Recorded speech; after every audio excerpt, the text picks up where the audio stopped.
Start here, at the end of a life that remade a continent. Aegon Targaryen, called the Conqueror, dies on Dragonstone, the island where the painted table shows the 7 kingdoms as a puzzle of wood and will. His grandsons are near, as he explains the lines of his victories. A stroke carries him past speech, and the court carries him to the yard. They dress his body in battle armor, fold his hands over the hilt of his sword, and keep an ancient promise. Since the days of old Valyria, Targaryens burn their dead, so no earth can claim a dragon. The great she-dragon Vhagar supplies the flame. The pyre takes Aegon. It does not take his blade. When the fire dies, Maegor walks forward. The sword he lifts is darker, as if the flames have rubbed smoke into the metal's memory. But it is whole. Valyrian steel will not yield to common fire. The message is not lost on those who watch. Kings pass. The symbols they choose can outlast a generation of grief. In that moment, the sword becomes more than a weapon or a trophy from a vanished empire. It becomes a survivor. It becomes a lesson in what endures and what can be carried away. Look now from ash to stone. On the mainland, Aegon had once chosen to build a seat that would announce his rule long after any victory ride was forgotten. He named trusted hands to oversee a new castle at King's Landing, and placed Queen Visenya among them. A jape passed through the court that the king had given Visenya charge of building the Red Keep, so he would not have to endure her on Dragonstone. Jape or not, the work went on. Foundations sank into the hill. Foundations sank into the hill. Walls rose, red and resolute. A castle like that instructs the eye. The realm sees stone and reads stability. It sees a keep and reads command. Such symbols are heavy, rooted in place, bound by time and labor to a single hill above a single harbor. Blackfyre is different. It does not wait on a hill to be seen. It moves. It can ride to a mustering ground and gleam in morning light. It can flash on a battlefield where choices shrink to the span of a heartbeat. It can vanish from a city and reappear in a rebel camp like a whisper given edge, in a land where letters travel by raven and rumor travels by road. A sword that travels with a claimant carries the speed of a story. The Red Keep is an answer to a question men ask with their eyes. Blackfyre is the question thrown back at them. Who is king? Here, look at the sword in his hand. This is not theory. The realm tested the idea in blood during the Dance of the Dragons. When the king was a boy named Aegon, and the rival was his half-sister Rhaenyra, Westeros did not only count armies, it counted signs. Aegon's faction, the Greens, held the largest cities, Old Town, King's Landing, and Lannisport. Aegon sat the Iron Throne with its forged points and cruel seat. He lived in the Red Keep that announced Targaryen rule in brick and blade-shaped shadow. He wore the Conqueror's crown, rubbed by the hands of kings. Before tens of thousands, a septon anointed him with the oils of the faith. Grandmaster Orwell sat in his councils, and the Lord Commander of the Kingsguard set the crown upon his head. He was male, and in the eyes of many that settled the matter, and he wielded the Conqueror's sword. That last detail mattered more than its weight. The blade Aegon carried drew a line back to the act that began the age, a straight stroke from his claim to the man whose name still held the realm in a spell. Lords noticed. The pageant of legitimacy was not an accident. It was a campaign. Rhaenyra had oath sworn when she was named her father's heir, and memory seemed to favor her. Yet the eye saw a boy on a throne, ringed by every visible emblem, with the Conqueror's sword in his hand. That sight makes a certain doubt hard to maintain. That sight makes a certain doubt hard to maintain. So the sword became a proof that fit in a scabbard. It moved through corridors and onto ramparts. It rode in parades and out the gates. Men watched light break on it and felt their arguments soften. In a world where most people would never speak to a king, where judgments fell like rain from a clouded sky, symbols did the talking. Crown caught the sun and meant blessing. A septon's oil smelled of sanctity and meant approval. A maester's chain meant counsel. The iron throne cut the body and meant burden. But Blackfyre meant something more primitive and more persuasive.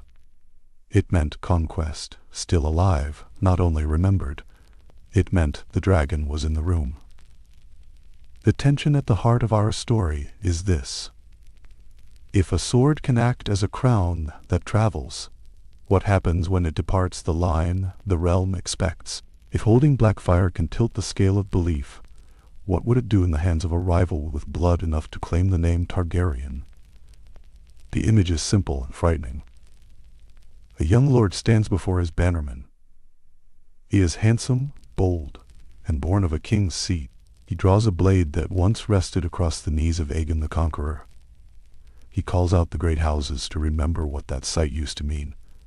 How many men, unsteady until that instant, shift their feet and step to his side? To understand why such theater works, we must reckon with how much of Westerosi power runs on story. Consider a moment far from the Red Keep, on a coarse shore where Ironborn gather to choose a ruler. A man called Euron Greyjoy lifts a horn with the curves of a dragon's spine. He says it is a Valyrian work and boasts that it can bind dragons to his will. He has no dragon. He has a horn and a tail that turns eyes bright. When he blows it, the sound bites the air and leaves men rattled and dreaming. It is not proof, not yet, but it is possibility with a history attached. And, for a moment, possibility breeds allegiance. Blackfyre did not need a sound to play that trick. Its shape did it. Its name did it. The memory of whose fist wrapped its grip did it. In quiet moments, Targaryen kings and princes must have understood the danger of so much belief bound into a thing that could be picked up and taken away. They could lock crowns in chests, but a sword does not hide well. It prefers the shoulder of a man who means to be seen. Even the Red Keep, for all its weight and watchfulness, admits a shadow problem. It tells the city who rules when the ruler is in residence. It does not speak for a claimant who rides in the field, weeks from the capital, arguing his cause in barns and palisade camps. Blackfyre does. In the back of a Lord Sola, with maps and cups between them, a claimant can lean forward and lay the sword on the table. The table listens. The Lord does, too. He has seen that blade in tapestries. He has heard old men speak of it like a person. He will go to the window and look out across his fields. He will imagine his people chanting when he returns with a king, the true king, under that sword. None of this erases the law. Oaths, decrees, lines of succession, they matter. They frame the fight. Yet in the crack between what the law declares and what men will do, objects hurry in. They make the gap feel smaller. Propaganda becomes a form you can carry.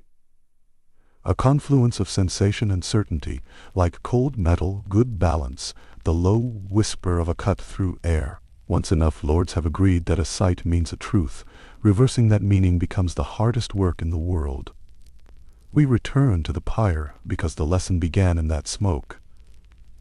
Maegor raising Blackfyre from ash is not only a statement about strange steel, it is a statement about inheritance as spectacle. Here is a prince taking up the most charged thing his house owns, unchanged by a fire that consumed a king. The blade is darker, which only helps the story. It bears the mark of death, and will not be marred. If you are a man in that yard, what do you murmur to the friend beside you? That the sword is blessed? That it cannot be beaten? You do not need doctrine to say such things. The eye does the thinking. Now imagine the same sword lifted to consecrate a coronation, to glint beside a standard, to touch a new-made knight on the shoulder. Every time it appears, the audience rehearses the empire's founding. They picture Aegon on Balerion, the Black Dread, crossing the narrow sea. They picture Harrenhal's towers melting like wax. They do not remember the clauses of any charter. They remember the look of a dark blade and a king who used it. Legitimacy here is not a paragraph, it is an image. The dance strained that image to the edge. Faced with 2 Targaryens and 2 sets of banners, the realm reached for shortcuts that spared it hard thought. It found them in objects. The throne cut Aegon. The Septon's oil gleamed on him. The city and the keep enclosed him. The chain of the Grand Maester lay in his counsels. The Lord Commander's hands held the crown. The Conqueror's sword filled the last blank. Taken together, these tokens did what no speech could do. They told a country that a boy of their preferred sex, sitting on the seat made by the founder, wearing the founder's crown, blessed by the faith and flanked by white cloaks, and wielding the founder's blade, must be king. When a civilization learns to read that quickly, a portable line of text becomes very dangerous. There is hardly a faster proclamation than the flash of a known sword. It is why storms gather when a household blade of great renown goes missing.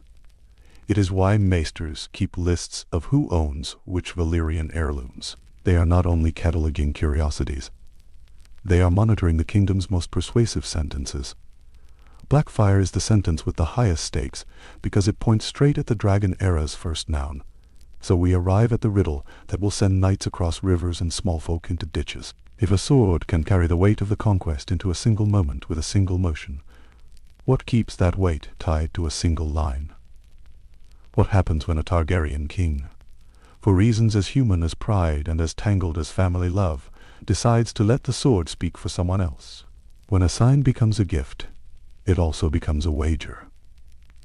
The house that lives by signs must be careful which of them it sets loose. Outside of chambers and courts, the realm hums with smaller versions of the same problem. Priests show relics. Lords display banners captured in old wars. Merchants hang broken spears above their doors to brag that their gods held a bridge. Seafarers return with trinkets from far ports and tell stories that make men grip their cups and grin. Some of those trinkets are dead metal. Some are, like Euron's horn, instruments of promise. People say they bind dragons. The claim is not the point. The feeling is. If the horn can knit an impossible future to the present, belief will rush forward to meet it. So will ambition. Blackfyre existed in that tide, shaped by it, pushing it in turn. It is easy now to pretend that the rebellions which took its name were inevitable. They were not. They grew from a soil of belief that had been tended for a century, watered by coronations where a blade gleamed and the crowds roared. The first time a young man raised that sword and smiled, there must have been an ache in the room, half fear and half recognition. Here was a picture the realm trusted. Here was a pattern it knew how to follow. We will not solve the puzzle yet. We will sit with it. In the next steps of our journey, we will watch the portable crown change hands and see what stories lit behind it. Before that, fix one image in your mind. A pyre on Dragonstone guttering to coals. A prince stepping where the heat still climbs. A dark sword rising unwarped in his grasp. No common fire can damage Valyrian steel. Men would soon discover that no common argument could stand before it either. Not when it lay on a table like a promise and a threat at once. If the Red Keep was a sentence carved in stone, meant to be read every morning the sun struck its walls, Blackfyre was a word whispered into many ears over many years. It traveled, and in traveling it gathered meaning faster than moss grows on a tower. You could turn a counsel when you unsheathed it. You could steady a wavering speech by letting it catch the light. You could end a debate about blood by giving a crowd a sight they already loved to believe. Even the dragons could not do that once they were gone. The sword, being lighter, outlived them in the only way that mattered. It taught the realm that inheritance, in the end, is a story best told with something you can see. So when you hear that a boy became a king because his faction held cities, or that his rival failed because custom disfavored her sex, remember the added edge. Aegon the Second carried the Conqueror's sword, and for many that settled their hearts even if it could not settle the war. It is a small adjustment, but it changes how we read the past. It sets us up for what is coming. a gift will be given. A blade will declare a truth that parchment cannot. Whether that truth holds will be the test that splits a house whose sigil promised unity in flame. Somewhere to the west, at a king's moot, an ironborn's horn will sound, and the crowd will cry out not because they have seen a dragon, but because for a moment they can feel what it would mean to command one. That is the ice inside this fire. The metal does not decide. It is the meaning men press into it until it answers them back. The last thing the conqueror held was not a crown or a writ, but a sword. On Dragonstone, with the sea rattling the caverns below, Aegon's body lay in armor upon a pyre. His mailed hands were folded over Blackfyre. When the dragonfire took him, it took the sword too, or so the mourners thought as Vhagar's breath rolled across the yard in a wave of heat. When the smoke thinned, Prince Maegor stepped forward into the cinders and pulled Blackfyre free. The blade had darkened, the ripples under its surface a shade deeper, but the edge had not bowed, and no ember clung to it. No common fire could mark Valyrian steel. In that instant, whatever else the blade was, it became a story of endurance that men could see and tell again. To understand why that moment mattered, you have to leave the windy courtyard and look east, across a drowned empire. Valyrian steel is not a single trick of metal, but a dead language in steel form. The freehold smiths folded iron and spells together. They hammered with heat that did not come only from coal. The result was lighter than ordinary iron, yet harder, fiercer on an edge, and stubborn against time. Swords like that are few. Their patterns hold a soft shadow when they catch the light. Their balance makes a heavy blade feel like it wants to move. Aegon did not name all of his arms, but he named this one, and names in Westeros are anchors for belief. When Valyria fell, the knowledge fell with it. The blades that survived became heirlooms, witnesses that outlived their makers. House Targaryen fled the doom with dragons, a handful of rings and cups, and 2 famous swords. In the years that followed, one became the king's face to the world. Blackfyre was a greatsword, forged for ceremony as much as war, a length of iron that could tower over a host. Its counterpart, Dark Sister, was lean and quick, a sword for a duelist's hand and a rider's waist. The first belonged to Aegon the Conqueror, the second to his sister, Queen Visenya. From the far end of a hall you could pick out Blackfyre by its broad face, by the way candlelight ran along its dark ripples and stopped clean at the edge. When it came to rest on a shoulder to dub a knight, it looked like a banner turned into a blade. Dark Sister, by contrast, moved like a whisper. It found the seams in armor. It was meant for the prince who struck first or the queen who did not miss. Both were Valyrian steel. Only one was made to be seen. The conqueror taught Westeros to read Blackfyre almost without saying a word. He took it ashore with him when he knelt upon the sand and received the oaths of the lords who bent the knee. He wore it when he stood before Harrenhal's smoking stones. He lifted it at Old Town when the High Septon anointed him. It was present for the making of the realm, present in the letters that later traveled, ink on parchment, telling far places what had already been decided with fire and steel. When people spoke of Aegon in their cups or by their hearths, they gave him dragons and a sword, not a ledger and a seal. The sword did not rule, but it made rule look simple. Then the conqueror died, and the habits of a reign faced a test. In the chamber of the painted table, he had shown his grandsons how the 7 kingdoms fit together like a map of stubborn rivers and stony spines. The men who had to live with that map gathered in the yard to watch fire claim their king. They saw the sword burn and refuse burning. After the smoke, Enys donned the iron and ruby crown. The Grand Maester named him before the kneeling lords.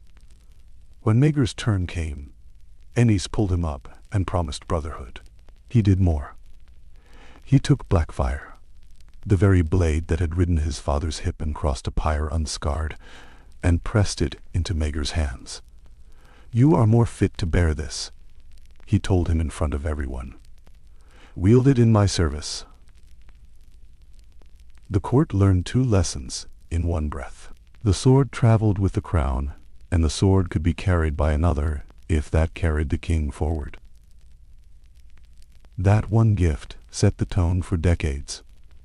Queen Visenya had already given Dark Sister to Maegor. Now he carried both ancient blades, but he drew only Blackfyre. Dark Sister hung on a wall, a memory and a threat, while the greatsword became the public face of royal power. Aenys might sign decrees with a quill, yet when he stood on a balcony to calm a crowd in King's Landing, and Maegor stepped beside him with Blackfyre laid along his shoulder like a black river, it was the sword the throng saw first. That gesture taught the commons a grammar. The man with the blade did not have to be the king, but the blade signaled the king's will. They brought that grammar to the city still half built. Aenys and his train sailed to King's Landing after the rites on Dragonstone. The Iron Throne stood lonely in mud and rubble, more threat than furniture, while pits and tunnels opened across the hill where the Red Keep's bones would go. The wood of the Aegon fort had been torn down to make way for stone. Thousands of small folk came to stare at a throne with steps like a mountain of knives. Aenys could feel the gaps in the city's skin, the coil of a place becoming itself. But he had a crown on his head and a visible answer at his side. When a lord wavered, when a captain of the city watch asked whose coin and whose command, the reply was not an argument. It was the old sword in a new light. The Conqueror had called the whole realm to him with steel and flame. This was a way to call the parts of one city. The more they used it, the clearer the message grew. In councils, Blackfyre lay within arm's reach of the throne, its dark shimmer louder than any seal ring. When the king sent a proclamation to the Riverlords or the Stormlands, he sent, if he could, a rider who had been seen near the blade. Oaths were made upon it. Knights who doubted the worth of some commander found themselves kneeling while those same black ripples touched one shoulder, then the other. That is not magic. It is theater.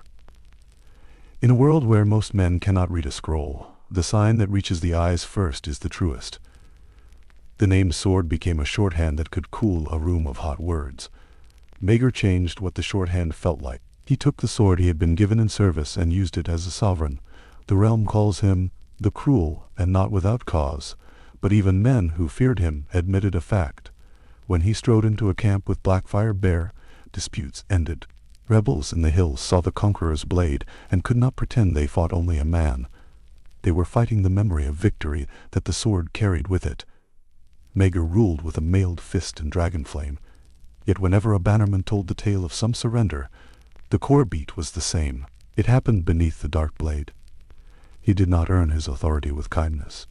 He wore it like iron that will not bend. After him, the pendulum swung back. Jaehaerys the Conciliator found ways to mend a jagged realm, yet he did not set Blackfyre aside. He did not need to. At musters it hung at his hip, a quieter promise than under Maegor, but a promise all the same. It said the line is unbroken. It said that when I speak, I am part of a chain that began with a landing and a fire in a yard.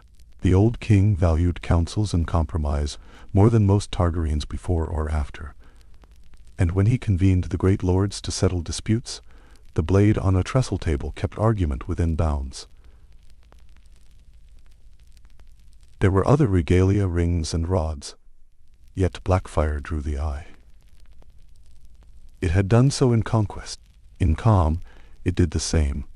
By then the Red Keep had risen, thick with secrets and clean lines, and the Iron Throne had a roof over it.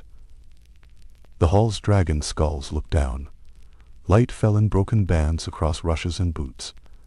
Pageantry grew clever there. The king's guard learned to carry the sword before the king in slow, measured steps, so that a court grew quiet as the black steel crossed their line of sight. The anointing oil ran over foreheads as before, but the counterpoint was always the same. After the blessing came the sight of that blade. For the commons, who only saw their king from the far side of a courtyard or a gate, this was how the crown spoke in single strokes. Targaryen might be a name on a mouth. Blackfyre was a name you could point at. Dark Sister, meanwhile, carved a different path through the years. Dark Sister, meanwhile, carved a different path through the years. Warriors of high blood wielded it, riders who sought out danger rather than waited for it behind a throne. Queen Visenya had first given it to her son. In later days it would hang from the belts of princes and famed fighters, men who needed speed more than a broad pageant. The contrast between the blades sharpened itself into a lesson. One belonged to the front of the hall, to the balcony, to the place where lords decide with their faces. The other belonged to the side passage and the tower stair, to the skilled hand that ends a quarrel before it ever reaches the yard. By proving different kinds of worth, they made each other clearer. If all this sounds like ornament piled upon ornament, consider how a realm makes meaning. The Targaryen crown was iron and ruby, beautiful and heavy, but it could be locked away.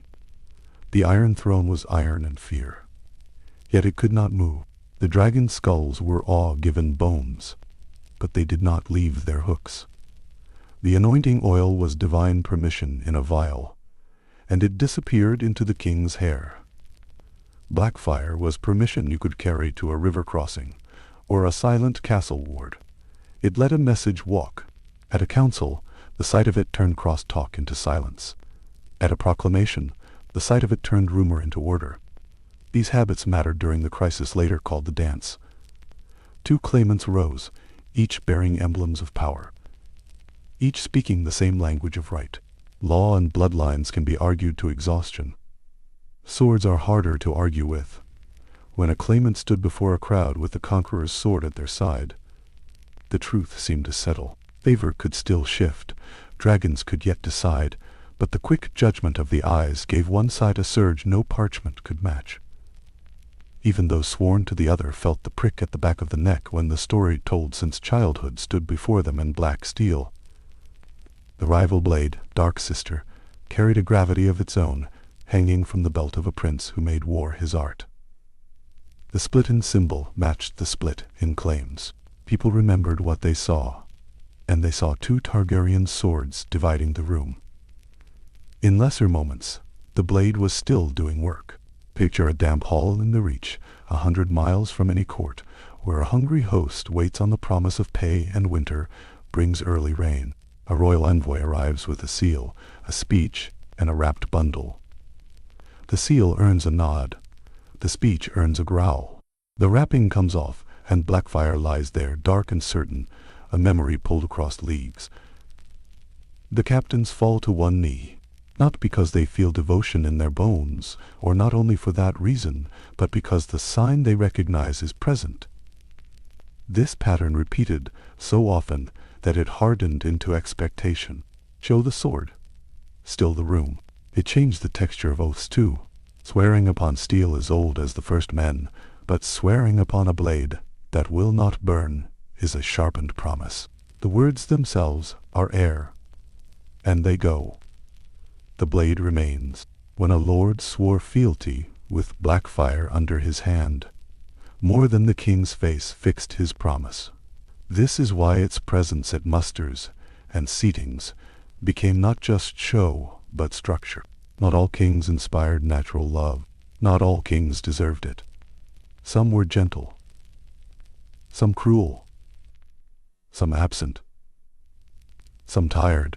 Yet the sword, without knowing a single law, steadied the line by reminding men of its start.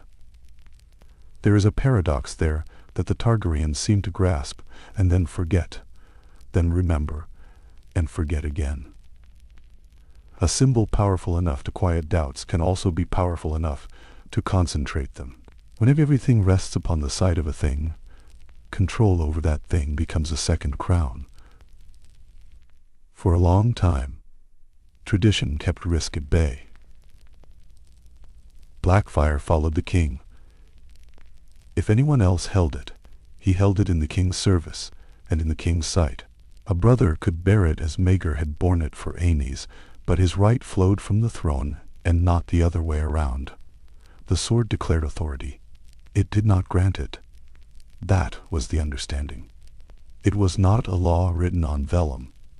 It lived in hallways and glances. At court, pages learned to stand aside when the blade moved past. Heralds learned to raise their trumpets on its approach. Artists wove it into tapestries, not just in the hands of Aegon at war, but at council tables and balcony rails. Minstrels sang of it as if it were a chorus returned between verses, a dark refrain at the edge of the melody. In their stories of the Red Keep, the Iron Throne can fall quiet, a mountain that must be climbed to be felt. The sword never falls quiet. It gleams, or it does not, and even in shadow, people know where it is. If you think only lords could be swayed by these plays of light and steel, listen to the way common soldiers talk after a muster. They do not argue pedigrees. They pass on a single line. The king's own sword was there. That sentence can make a levy stand when it might have run. It makes old men and inns lean forward, because it binds their memory of the conqueror to the present ground under their boots. You do not need to believe in destiny to heed a sight that your father told you mattered, and his father before him. The blade turned rumor into report. It carried confidence down the rank lines, which is a kind of magic if you live in a world starved for certainty. The fire that did not eat the sword kept doing work long after the ashes blew away. Think of how the tale travels. A boy hears on some windy night that the king's blade lay upon a pyre and came back darker but unharmed. Later he stands in a throng and sees the same dark ripples rest across the shoulder. The past and the present click together, and he believes. That is how a portable crown is made, not only by war or law, but by recursive sight. The blade returns in the place where you expect a final word. Men begin to bring their questions to it, as if the metal could answer. Councils, coronations, proclamations, and musters all shared this feature across years and kings. Blackfyre appeared in a room adjusted. During the coronation, when the bells carried the oils sent and the lords waited for a final sign, the greatsword rose, and with it the certainty that a line continued. During a council, where men liked to dispute, where family could be a tide rather than a dock, the sword's presence lowered voices. In proclamations read to villages that had never seen a dragon, the sight of the blade in a messenger's train made the words sound like the truth. The point is not that the blade had minds in thrall. It is that it offered a shortcut to belief. That shortcut matters most when belief is stressed. In peace, symbols seem decorative. In crisis, they become doors through which crowds pass without stumbling. The dance was a long corridor of such moments. A son approached a dais with the sword of conquest, and some who had waited to choose did not wait. A brother came to a hall with the slender blade of warriors, and some who valued courage over custom moved. The realm broke along lines of law and blood, yes, but also along lines of sight. By the end, men had felt the difference in their bones. Once planted, the tradition kept growing. When a Targaryen king summoned lords great and small, Blackfyre came before him. When he rode through the city, it gleamed at his side. When he took a new wife, it rested by the bed on a cushion like a blessing.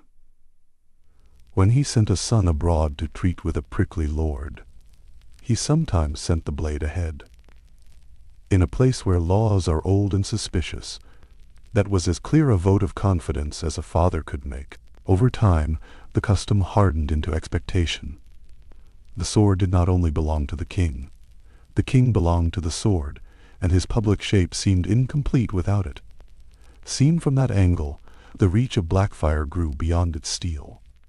It began to govern how stories moved.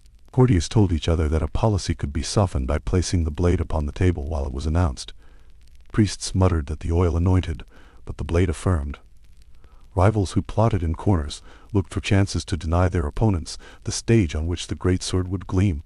Even the architecture of the Red Keep took account of its passage, with stairways widened and rails smoothed by the hands that had learned where the blade would pass. This is how objects shape institutions, not by decree, but by patience. Within the Targaryen house, the understanding seemed so natural that it rarely bore discussion. Fathers handed the habit to sons, mothers to daughters. In the same tone they broke bread. A named sword belongs with a named house. In this case, a named sword began to stand for the very act of being crowned. To take it in hand before a crowd became a way to say, "You need not read the lineages or count the witnesses. You can see the truth." The more times this was done, the fewer words a king needed. It is a relief to reduce doubt with a gesture. It is also a risk no one noticed until a man who loved gifts more than prudence found himself on a throne. That is where this foundation leads. A realm schooled by a century of the same sight will flinch when that sight fails. If Blackfyre is the breath that steadies a wavering hall, the comfort in a cold prayer, then any hand that holds it without the crown's shadow rewrites the prayer at once. Westeros had grown used to the idea that the blade traveled with kingship and magnified it, that it could be entrusted to brothers and sons, so long as the current king wore the proper face. It had not yet learned what would happen when the gift itself became the argument. That lesson waited in the next room, in the next reign, in a choice that would seem, at first glance, like a pageant no different from 100 before. For now, we keep with the simplest truth. In a realm where dragons dwindled and laws spread like ivy, Blackfyre offered a single look that settled quarrels. Valyrian steel comes from a place that no longer exists. Its nature is to endure ordinary flame as if flame were wind. Aegon the Conqueror held that endurance in his hand and carried it to 7 kingdoms. His children learned to carry it so others could see. Kings put it on cushions so prayers had a picture to go with the words. Lords lifted it, and their people watched. That long rehearsal taught a habit to every eye. One glance, one name, one blade. Through the smoke and the crowns and the rise of red stone around the Iron Throne, Blackfyre had become not only a weapon, but a rule in visible form. It had fused with the office until men spoke of it as if the steel had a vote. And it had become a promise. Not that a king would be wise or just, only that he was truly the king, and not a passing shadow. When doubt came, as it always does among men, the Targaryens answered it with clang and glimmer. These answers worked so well that the realm forgot they could be bent into questions. Not the small ones of policy against policy, but the large one that sits under all crowns. Who are you, if the story that made you can be carried into another room? That question has an answer. But in this realm, answers take shape only after they draw blood. To reach it, we follow the blade forward, from the chambers and yards where it steadied hearts to a hallway, where a different hand will feel its weight and decide that the weight is enough. That hallway lies ahead. For now, the lesson is this. A sword that will not burn taught a people to believe in a throne. That belief became a road, worn smooth and easy to walk, until someone turned it toward a door it had never touched. The reign of Aegon the Unworthy arrived like a feast where no one ever blew out the candles. The tables groaned. The wine ran sweet, and the king's hunger, for food and flattery and flesh, seemed to have no end. What began as pageantry hardened into habit, and habit into rot. Courtiers learned to win favor not by service but by spectacle. Oaths were treated as garments to be put on and stripped away. The Iron Throne still cut any man who sat it carelessly, yet the court that gathered at its feet was padded in cushions and perfumed lies. In that air, the realm learned a cruel lesson. Symbols do not only sanctify law, they can erode it. Aegon delighted in the theater of rule more than its burdens, and in his delight he made a decision whose echo would never fade. He had fathered bastards in every season, from the stormy nights of his youth to the gout-stricken twilight of his kingship. Not a handful, not a dozen, but a harvest. Out of that harvest rose a smaller, brighter cluster the singers would name the Great Bastards. They were not merely handsome or clever, they were magnets for followings. Eager Rivers, dark and iron-willed. The man who would come to be called Bitter Steel. Brynden Rivers, pale and sharp-eyed, the future spymaster, the small folk would whisper of as Bloodraven. Sheer a sea star, whose beauty drew men like a tide, and whose wit unmoored them. and Daemon Waters, the boy with the face of a prince and the blood of a dragon through both father and mother. A king's sins rarely come alone. They arrive with entourages, clients and cousins and sellswords, hungry lords and hungrier second sons, all investing their hopes in the shadow any favorite casts. Daemon's mother was Princess Diana, called the Defiant for how she met the locks and pieties of an earlier reign with a gaze that would not lower. Through her, Daemon's lineage flashed like a banner, old and bright. Through Aegon, it shone again, though tarnished by the king's own appetites. In infancy, Daemon was handsome. In boyhood, he was fearless. In youth, he seemed to fix the gaze of the yard, the tilt, the hall. He moved with the grace that turns gossip into oaths. Kings live in the present tense, but their bastards often grow up as promises.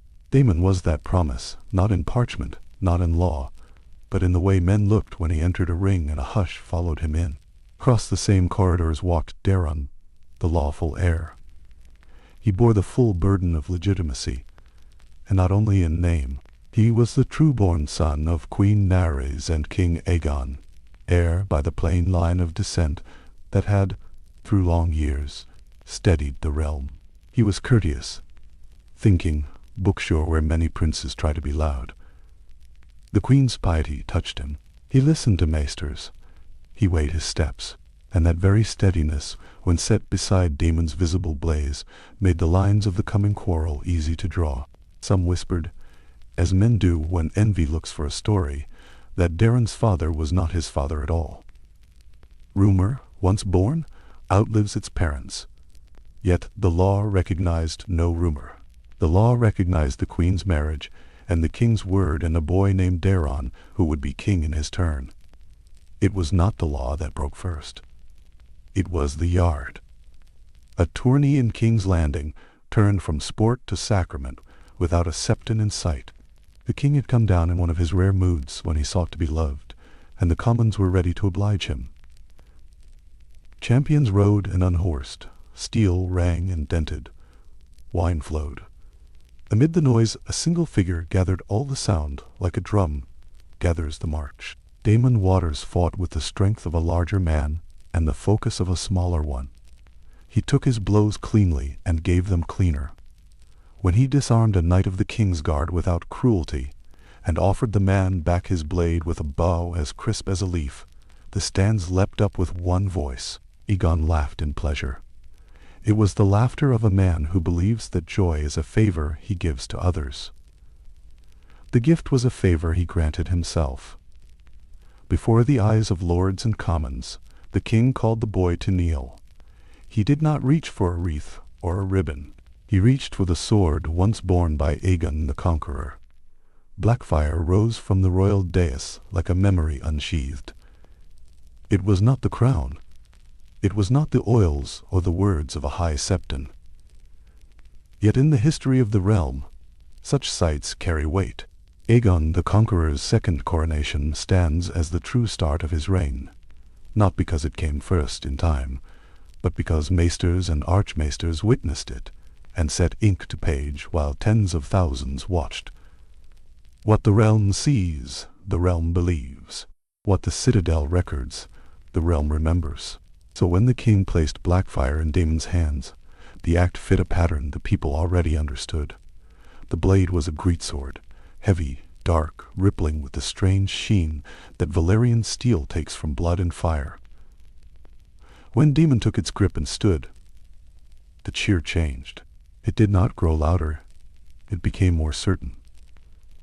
Men who a breath before had admired a gifted fighter found themselves looking at a figure out of an older story.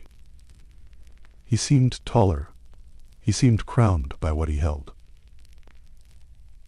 That is what symbols do. They climb from the hand into the eye, from the eye into the mind. The realm had been trained, through wars and rites and councils, to read Blackfyre as a king's will made metal. In the Dance of the Dragons, when queen and king split the realm, those who argued for Aegon the Younger did more than count dragons and spears. They counted signs. He sat the Iron Throne. He dwelled in the Red Keep. He wore the Conqueror's crown. He wielded the Conqueror's sword. That last sight, the bright sword in a public hand, weighed as much as 1,000 quiet charters. So it would be again.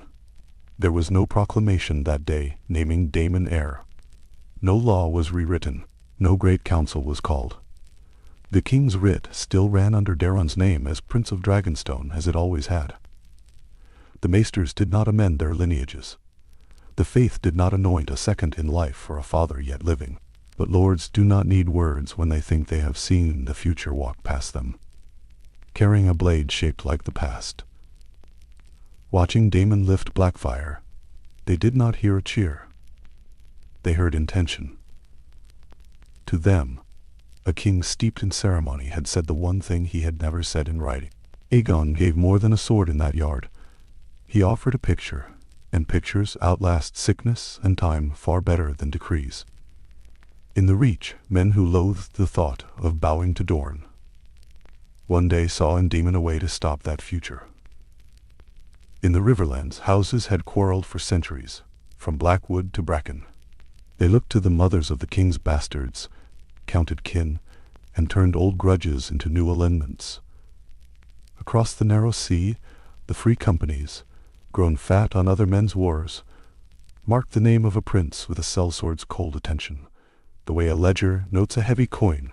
The crownlands, ever attuned to the Red Keep's smallest whisper, heard the loudest one Aegon would ever make. Daemon rose from that yard, not only as a knight, not only as a knight, not only as a prince. He rose wearing a legend he had not asked to wear. The ballads grew greedy. Singers prefer a tale where the sun breaks through cloud, and Daemon looked like sun to them. He wore the sword next in tourneys and musters, and each sighting made the story thicker, harder to unsee. He did not seize it. He had been given it. That difference mattered to knights who kept a strict book of honor, and to lords who liked their rebellions to begin with other men's gestures.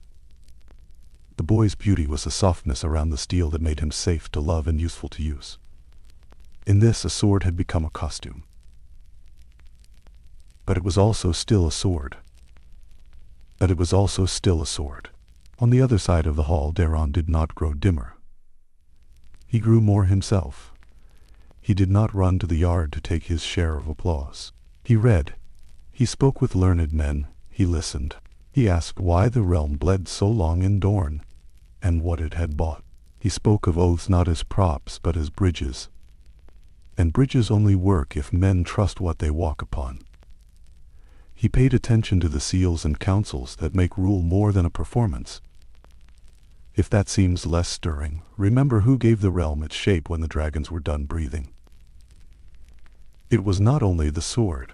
Aegon's lasting fame came also from kitchens and councils, reconciliations and roads, the crown, the oils, the seat of justice, the inclusion of every corner of the realm in court and marriage. Those quiet labors steadied the world he had burnt into being. Daeron seemed cut more from that cloth. It made him lawful. It did not make him loved.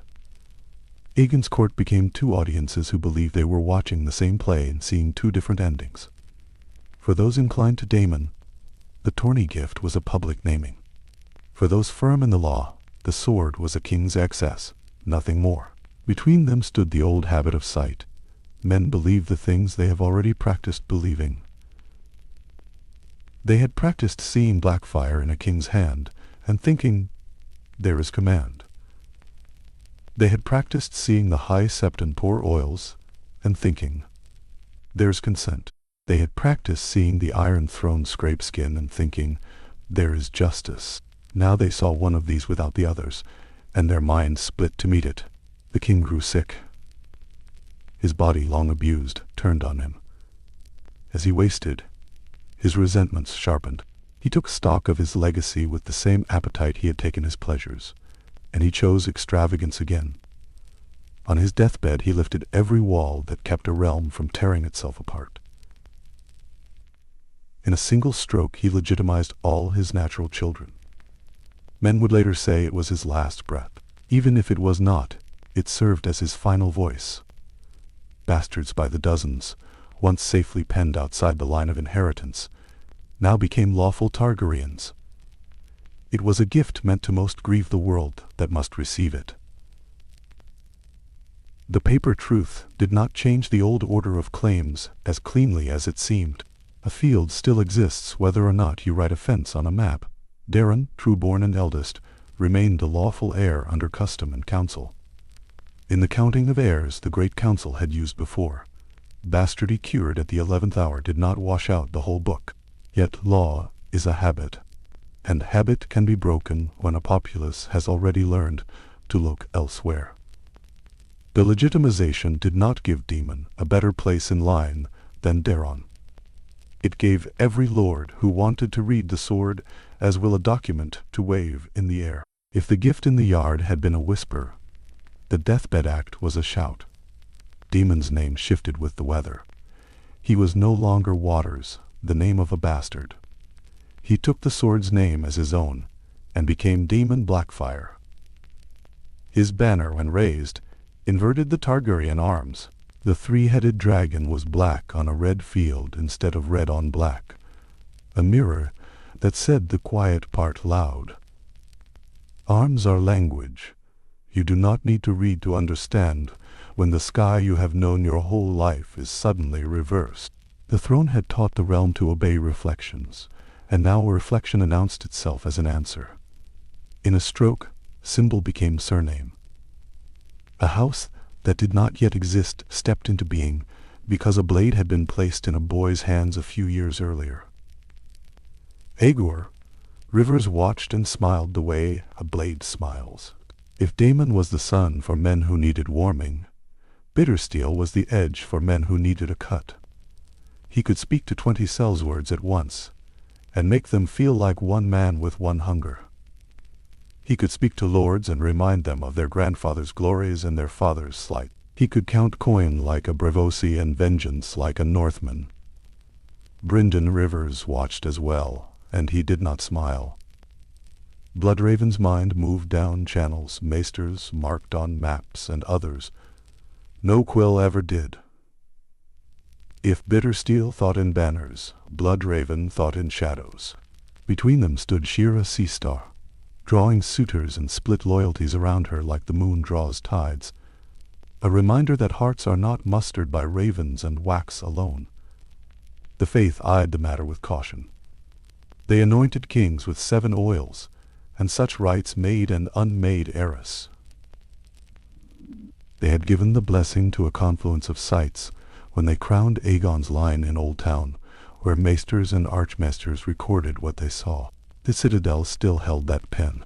It could not write Daemon into birth order, but it could write a history of how many had watched him take Blackfyre, and how long they had remembered it. The 7 do not claim the yard, but the yard claims the 7 when the crowd points and says, "We saw." And the realm had seen. Daeron did not hide. He did not rush. He stepped into his father's seat by the order the realm had always observed. He understood that legitimacy's strongest proof is sometimes to act as if debate is beneath it. In his first councils, he turned not to tours and mazes of splendor, but to the structures that make peace. He thought of Dorne not as a wound that flattered brave men when they pressed it, but as a limb that might yet be mended to the body. He thought of sending envoys and making marriages, not to shame houses but to bind them. The realm had once been hammered into one great whole by dragonfire and will. Now, before any war began, he hoped to stitch it with thread. That choice was not neutral. War likes to be loved, and peace seldom is. Among lords who grew rich on raiding and remembered glory like sweet wine, the talk thickened like fog. They posed as men of law, yet their thoughts kept circling a black blade in a dazzling hand. They said the king had spoken with steel, a tongue the weak understand. They tallied grievances as if they were hostages, and the count came out in their favor. They taught their sons the old salute, and told them that conscience is only another word for losing. In the taverns of the capital, men argued over spilled ale about who was handsomer, who rode truer, who made them feel they were living a story, and not being taxed by one. If you had walked the Red Keep's halls at dusk in those days, you would have heard law and sight crossing like blades in every whispered conversation. Maesters murmured about precedent. Knights spoke of honor. Septons sighed about sin and science. And on every tongue, almost apart from sense, lay the name of a sword. How could iron speak so loudly? Because the realm had taught itself to listen to it. Because symbols, repeated long enough, take on the gravity of mountains. A king's guard's white cloak is only cloth until it stops a riot. The Iron Throne is only twisted metal until a king bleeds on it and refuses to move. A sword is only a weapon until a king holds it before 10,000 watchers and turns it into a sentence. Daemon did not call his banners then. He did not need to. Men called themselves. Some began to count their strength in secret, some in plain sight. Some waited for an excuse, and found one in every raven that landed. For a boy who had once lifted a sword, because a father had told him to, the world was now lifting him, whether he would or no. He had become an emblem, and emblems do not rest. They hang in halls. They march. They are borne behind drums. In the mirror of his new name, Daemon Blackfyre chose to see a destiny he could shape. Others saw a destiny they could use. All the while, the memory of the gift hardened. It was retold at tables and fairs. The story gathered details it did not need, and still it grew. The king had smiled this way, said that word, made this certain nod. A Kingsguard knight had done this. A lady that. When a moment becomes a banner, the eye fills in cloth where none was woven. The truth that mattered was simpler. The realm had watched a king lay a living crown across the hands of a son he loved more than wisdom. In a country where a second coronation had become the first because of who had seen it, sight carried the force of law for those who wanted it to. A final turn made the tinder dry. The same logic that had elevated Blackfyre above mere steel elevated the lack of any counter-ritual. No second gift balanced the first. No public rite named Daeron anew in a way that could compete with a blade that ate light. Perhaps it did not occur to him to try. Perhaps it seemed beneath the dignity of the office he was set to hold. That dignity would cost him. For the men who had cheered Daemon, the silence from the throne's side sounded like consent. For those who kept faith with Daeron, it sounded like a test. Such tests end in musters. By the time the king died, the sword had lost its father, and the realm had lost the man who could laugh, tip his cup, and end a quarrel. The split was complete. Daeron took the seat as the law had foreseen. In his careful hands, policy gathered and settled. In Daemon's grip, the blade burned with new heat. Between them, bitter steel honed resolve, and Bloodraven honed suspicion. Shira stood where men could see her, and minds turned to choices made in chambers at night. Houses bought extra grain, not because winter was near, but because war devours as hungrily as any season. Black dragon on red had not yet flown in a storm of banners, yet it was stitched into more minds each week. We tend to think that wars begin with trumpets, but they often begin with a handoff. One object passes from one person to another, and the space it travels through fills with meanings too heavy to carry back. That yard in King's Landing, the cheer, the glimmer of Valyrian steel beneath a sky that seemed to lean in, was such a handoff. A young man was lifted by it. Another, older in his restraint, was diminished by none of his own doing. An old king, delighted by noise, made a noise that lasted longer than his life. When he legitimized his brood at the very end, everything the sword had suggested became something bolder. Something written, something ambitious men could point to without blinking. By the time ravens began to crisscross the realm with words that sounded plain and were not plain at all, the transformation was complete. Blackfyre, once a king's companion, had become a language apart from kings. It was no longer only the sign that confirmed the crown. In the right hand, it had learned to speak against it. The man who wore it was not only a man now, but a figure cut to fit an old hunger for fire and will. The man who would sit without it was not only a king but a measure of whether laws can survive the sites that once built them. And so the gift came to rule the giver. A private whim, thrown into the open, became public belief. It grew harder to recall how it had looked to those who were there than to feel what we wish it had meant. Daemon Blackfyre was born as a promise no parchment had made, and now he carried a promise no parchment could hold back. Daeron, born to a throne that had steadied a continent, sat forward very straight and began to count his friends the way a careful man tests a bridge before he steps into fog. Between them, a single black blade glinted like a doorway. The realm, trained for generations to follow the light of such objects, gathered where it pointed next. The storm did not break with a single trumpet. It gathered in marches, letters, and 1,000 small avowals, until men woke to find their neighbors already wearing colors. On one side stood the red dragon of the lawful king, Daeron, whose crown came by line and law. On the other rose the black dragon of Daemon, whose legend rode on a blade. Between those banners walked brothers.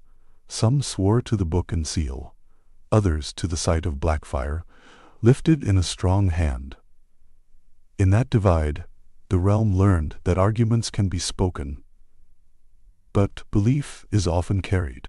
Bloodraven, the king's cold-eyed half-brother, gathered his ravens in plain daylight, scouts and archers and informers. Bittersteel, the other half-brother, broke every tent stake and drove them deeper, tightening discipline around fury. One man promised to outthink the charge, the other to outfight the delay. Both understood that a single sword was deciding the season. Great houses split not by neat maps but by old quarrels and marriages. Marcher lords who had bled against Dornish raiders gritted their teeth at the peace Daeron had sown, and some found Daemon's pageantry more honest than policy. In the Riverlands, the feud between Blackwood and Bracken put ancestral spite into fresh armor. Bloodraven's mother was a Blackwood, which stung twice when lords of the Trident counted their choices. Bittersteel's mother was a Bracken, which made his riders drink as if their lances were part of a long revenge. In the Reach in the west, banners shook out in pairs, cousins on opposite hills, old debts bending oaths one way, new hopes bending them back. Sellswords crossed the narrow sea, ship after ship, smelling coin and history. At every campfire someone repeated the same line with a different face. Law names the king, but Blackfyre makes him real. Daemon knew it before the first clash. He did not hide the blade, he staged it. He wore it in the yard and on the march. Sparring turned to theater, proclamations to feast. Smiths hammered out the colors in reverse. A black dragon on a red field, instead of red on black. So camp lanes looked like tournaments and tents like stands. When a lord arrived, Daemon greeted him not with a scroll, but with a salute that let Blackfyre catch the light. The gesture was old, the meaning newly sharpened. Here is the Conqueror's steel, raised for you. The cheers that rolled across his lines could almost pass for law if you stood near enough, and many did.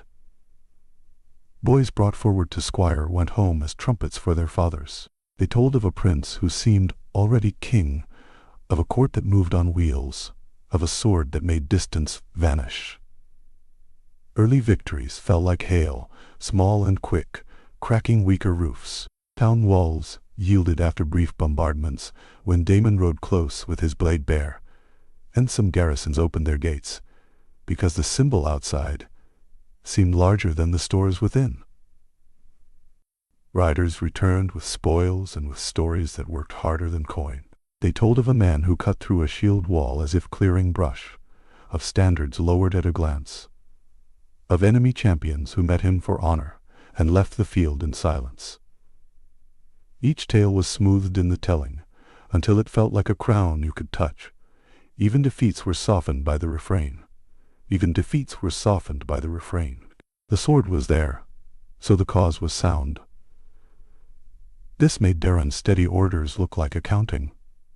It was not that the king lacked courage. only that courage could not outshine a pageant. The crown sat in King's Landing, but the crowds gathered wherever Blackfyre paused. Yet the quiet men have their ways. Bloodraven did not chase glory, he set a snare around it.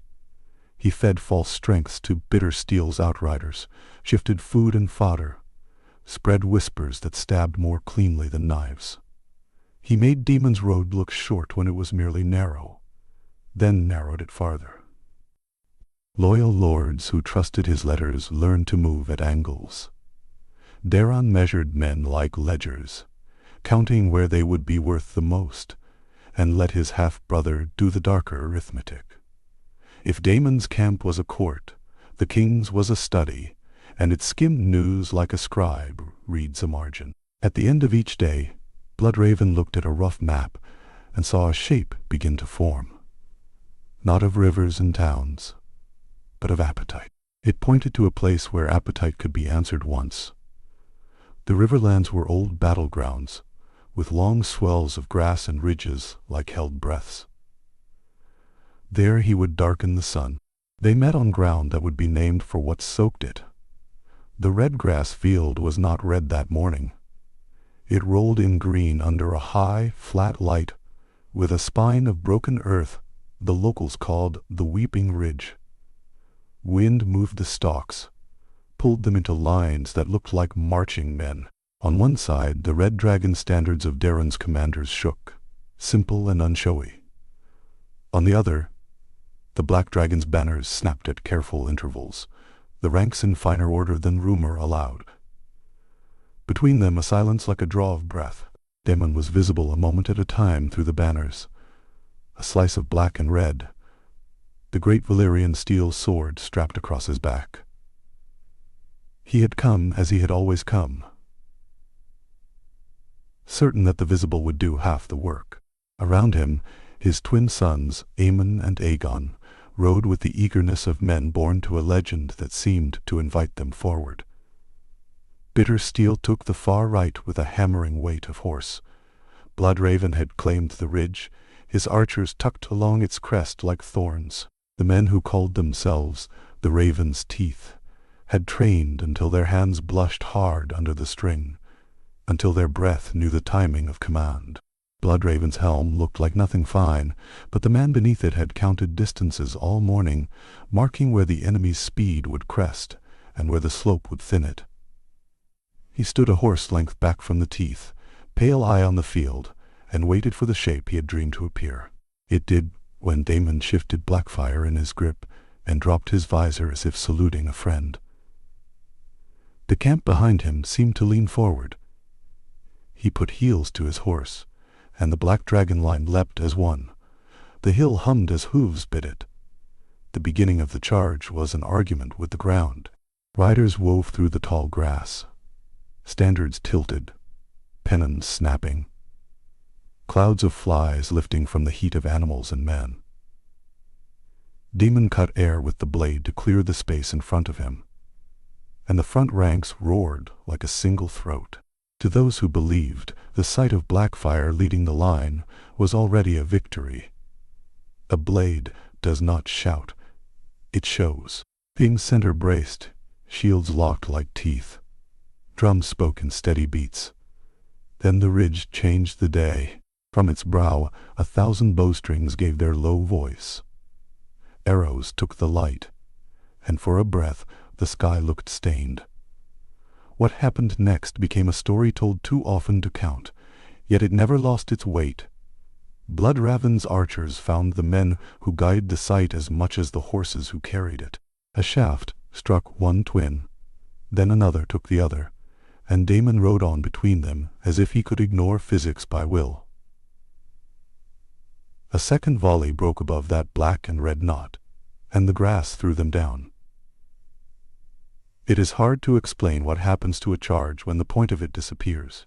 The noise continues because noise is slow to learn, but minds are fast. The men who had ridden at the blade saw the lack of it before the dust even settled.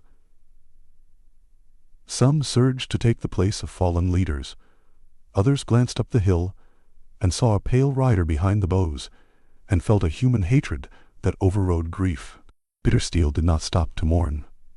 He slammed into the king's left with an anger so pure it looked like grace. Where his lance could not reach, his sword did, and he tore gaps that more loyalists poured through behind him. On the ridge, the raven's teeth kept loosing, cutting the threads that held the black dragon formation tight. The king's captains began to advance piece by piece, not chasing but turning pressure into push. The grass bent and did not rise. There is a note in the oldest songs about that close work on the slope, where the two half-brothers finally found each other. Bittersteel's blade rang once against Bloodraven's, as if the metal recognized itself, and refused to pass, then accepted the duel, and let sparks fall. Then accepted the duel, and let sparks fall. The men around them held back as much out of terror as awe. For a moment, the melee quieted at its core. Bittersteel fought like a promise he had written to himself, each strike measured to break an obstacle that words could not touch. Bloodraven answered with economy. No flourish, just brutal placement. When he feinted, distant archers adjusted. When he stepped, the ridge itself helped. Still, Enoch, rage, and bone have their way. Bittersteel's cut found Bloodraven's face and took an eye, painting the man's helm and cheek with a sudden hot stream. The sorcerer half-brother stumbled and did not fall. He spat red and hissed a word his men knew, and more arrows swept down the slope like a drawn curtain. Somewhere in that violent narrowing, Bittersteel saw what had to be done. He did not need to kill the man in front of him to save the day. He needed to reach the dead man behind him. He lashed out, drove his horse with knees and courage, and punched through a woven border of spears and terror to the place where Daemon lay among trodden stalks. Blackfyre lay there too, half hidden in the grass, its dark metal almost modest under the dust. Bittersteel dragged it free, the weight of it a proof he could feel in his ribs. He lifted the sword high and shouted under the noise that the black dragon still flew. Around him a last hard cluster rallied. They were men who had lost the person they followed, but not the truth they believed. With the blade above them even in retreat, the column found a shape. The breakout did not look like victory. It looked like a vein from a wound, an ugly and necessary line. Bittersteel angled for the low ground on the southern edge, where the grass dipped in a creek made the soil slick.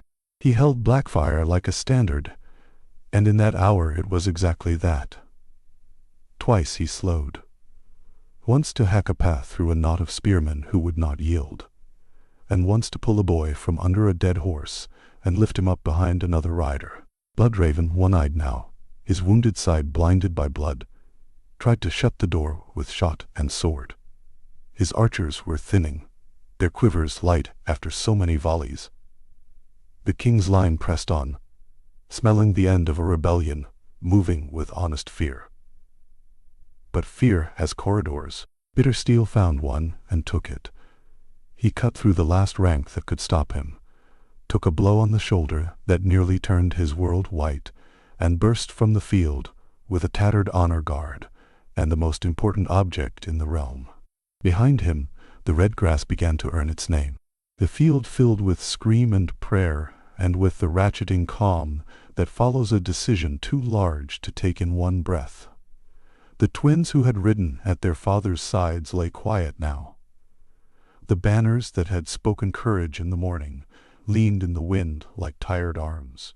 The king's drums stopped because the day had ended without needing them. Bloodraven stood at the ridge and looked down through one eye on the place where the rebellion had bled out. He tasted the salt and iron and the knowledge that he had done what he came to do. He had also failed at the task he had set under that task. He had killed the claim, but not the thing that made claims larger. Blackfyre was gone. Word of the escape moved almost as quickly as the arrow clouds had, a whisper carried by men who ran faster than courage. It reached the ships waiting along coasts that sell everything, and then it crossed the water. Bittersteel did not flee alone. He took with him what could be saved of a dream, and what could be salvaged of a dynasty. Daemon's younger sons rode with him, faces pale with loss and set with something harder than grief. They had not been old enough to dictate history in the morning, but by night they were freighted with it. Hundreds followed, landless lords and hungry knights, men who had wagered their halls and lost, then wagered their names and refused to. They sold their armor piece by piece to eat, then bought new armor with harsher money. Some hired to the ragged standard, some to the second sons, some to the maiden's men, their past sewn inside their sleeves. At docks and gates, a single detail separated them from other exiles. In the tents where they counted pay, a black blade sometimes lay on a trestle between them like an altar. Exile is a slow kiln. The heat is not the blaze of a battle. It is the steady cook of need. In that cook, bitter steel learned that rage does not feed an army, but order might. He watched friends take contracts that pulled them away from the one cause they all named, while drunk, and forgot while sober. He saw how a season's profit could make a man promise less next year. He began to imagine a company that would not thin under pressure, one that took the way men talk of home and made it a rule. He understood better than most that symbols organize hunger. If a sellsword can dress himself in a story, he will march a little farther for the same coin. Blackfyre was more than a story. It was the spine for one. The notion took hold. Found a company that carries the claim like a banner and keeps its word like a ledger. Found a host whose contracts are writ not only in ink. What grew from that thought did not yet have the polished name it would earn, but it was already a habit. Men who had fled the red grass field spoke as if they were still marching in step. They trained together and trusted officers who had bled where they bled. They swore that when the right wind rose they would sail back, and until then their discipline would be their bread. In time, roughly a century before Tyrion Lannister heard those words in a fat magister's rooms, bitter steel set his seal on an oath. He founded the Free Company that would become the finest of its kind. A brotherhood known across the East for one hard phrase, "Our word is good as gold." Behind that phrase, behind the neat rows and the steady pikes, behind the heavy wagons that carried loyalty like a commodity, there stood an object on a trestle that only a few were allowed to touch. The Conqueror's sword, guarded like a relic. Some contracts are written in ink, and some in blood. A magister would smirk much later, but it had been true long before he smiled. The Golden Company, born from loss, wrote its first lines in the blood that had soaked the redgrass field, then hardened those lines into terms. It was a mercenary promise and a royal prayer intertwined. With Blackfyre in exile, the symbol did not dim, it clarified. The blade no longer needed to compete with the Iron Throne's shadow, or dazzle the undecided on roads lined by hedges and cheering boys. It gleamed in tents where men counted coin and practiced killing by climate and by season. It turned pay into vow. When bitter steel let the black steel show, recruits straightened as if someone had placed hands on their shoulders and named them. The sword, absent from the king's court, made a new court wherever it traveled. Not a court of laws, a court of intention. In Westeros, after Redgrass, people tried to move on in that rough, practical way where grief turns into grocery. Fields were sown again, torn villages patched, paint stretched thin over dents. But the story of the day did not stay put. Singers could not resist it, and neither could children whose uncles had vanished across the sea. Lords who had doubted in secret learned to doubt more quietly. Ravens from the east told of a company that never broke. They told of a captain who kept an old sword sharper than memory, and firelight talks leaned inward. The king had one. He also carried an absence his servants could not fill. Blood Raven served fierce and tireless. In time he served in ways that made men whisper more than they sang, and even he would have admitted the problem. He could root out plots and pull down banners. He could blacken the sun for an hour and win a day. He could not bring back the object that gave arguments their shape. Blackfyre had become a shrine in motion, a promise with edges. It was no longer a question of one rebellion dead, but of how an idea reorganizes itself when cut from its body. In camps beyond the narrow sea, boys of fallen houses stared at the blade and learned to feel an ache that turned slowly into purpose. When they lifted spears for a contract, they could tell themselves a finer story. The coin was for today, the practice for tomorrow, the march for a future landfall. Every winter they survived, the sword grew more valuable, because its absence at home seeped into rumor, and because its presence in exile turned nostalgia into institution. On both sides of the sea, men who understood logistics and men who only understood courage found themselves looking toward the same dark reflection. The first Blackfyre Rebellion ended not only with a broken charge and a king confirmed. It also ended with a black thread pulled through a needle far from the Iron Throne. Bitter steel stitched that thread into a banner he could roll and unroll at will. He kept the blade not as a keepsake, but as a contract with the future. In doing so, he changed the timescale of treason. War no longer had to be a season. It could become a century of seasons, each with its own harvest. The realm would feel that change in later years, when the gold of a sellsword company's word bought more than city gates. Yet on the day after Redgrass, the meaning was simple and cold. The rebellion had failed, yet the thing that gave it breath had escaped. Somewhere east of the sunrise, under canvas and over maps, a Valyrian greatsword lay on a plank like a saint's bone. The men who watched over it sharpened their discipline as if the blade were a whetstone. It is strange to admit, but the sword was freer in exile than it had ever been in court. It did not answer to a timetable of feasts or a spiral of protocol. It did not have to compete with rubies or a chair of knives. It sat and it listened to vows, which is the same as making them. It made strangers into brothers because it gave them the same picture to carry in their heads. The black dragon no longer merely reversed the royal colors, it reversed the logic of legitimacy. Instead of steel following the crown was now a function of steel. Time would test that logic again and again. For now, the breath between heartbeats after the first great defeat stretched into months and years, and the wind that moved through those tents made a low, patient sound. Somewhere a captain balanced a ledger. Somewhere a recruit tied his straps tighter for a march unrelated to home, and still his thoughts returned to a red field in the west and a sword recovered from grass. What began with spectacle had become method. That is the legacy of Redgrass from the blade's point of view. A symbol pressed into action acquires scars, and scars teach handling. The men who had seen Blackfyre fall and rise again learned a convening secret. If you can keep a meaning alive long enough to feed it new bodies, the meaning will eventually feed you back. That understanding would draw ships to hidden coves and whispers to great halls in winters to come. The realm believed it had survived a crisis of banners. It had instead entered a new economy of faith.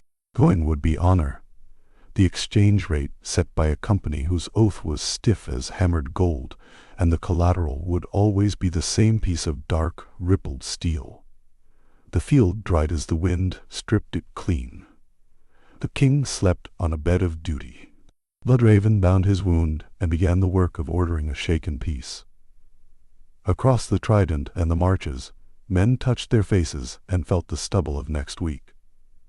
West of the sea, life did what life does. East of it, a scabbard clicked shut each night with a sound that might as well have been a beacon.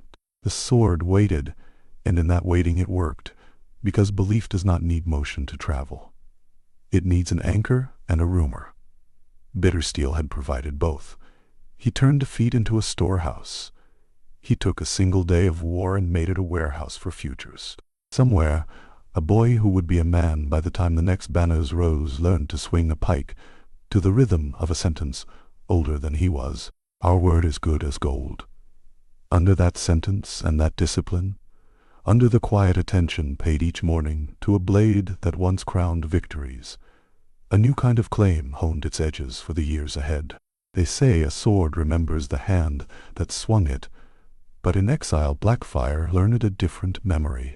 Carried by bitter steel across the narrow sea, wrapped in oilcloth and silence, it did not cut through plate or split shields. It sliced time into before and after. On the beaches where the last survivors staggered out of skiffs, the men who had followed the Black Dragon needed more than coin. They needed a reason to remain one people.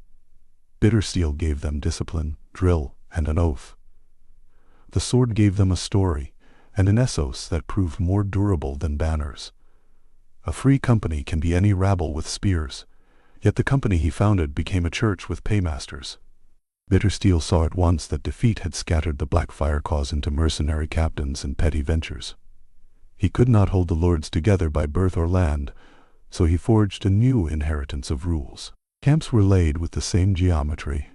Wagons always parked with their axles aligned. Officers rotated so grudges never rooted. The Golden Company would be known by a simple promise that sounded like arithmetic. Our word is as good as gold. Yet no stamped coin could buy what Bittersteel was selling.